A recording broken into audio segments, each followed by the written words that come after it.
আজকে আপনাদের সাথে একদম অনেস্ট একটা রিভিউ শেয়ার করব লিলির এই হাইপড প্রোডাক্টগুলো নিয়ে। So let's get started. So firstly body ওয়াশের এই পমিগ্রেনেট ফ্লেভারটা আনএক্সপেক্টেডলি খুবই সুন্দর ছিল, যেটা আমি একদম এক্সপেক্ট করিনি। এটার স্মেল এত রিফ্রেশিং অ্যান্ড ফ্রুটি একটা ফ্লেভার যেটা সবার কাছে খুবই ভালো লাগবে। সো এটা আমার কাছে একদম 9 আউট অফ 10।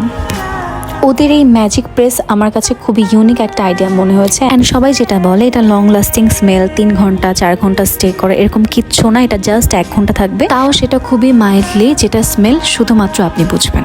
দেন আসে ওদের সব থেকে হাইপড ফ্লেভার হুইপড শিয়া। এটা নিয়ে আমার এক্সপেকটেশন সত্যি বলতে অনেক হাই ছিল, বাট আমি কেনার পর একটু ডিসঅ্যাপয়েন্টেড হয়েছি। অ্যাজ আমি যেরকম এক্সপেকটেশন রেখেছিলাম ওরকম না। সো এটা আমার কাছে 6 আউট অফ 10।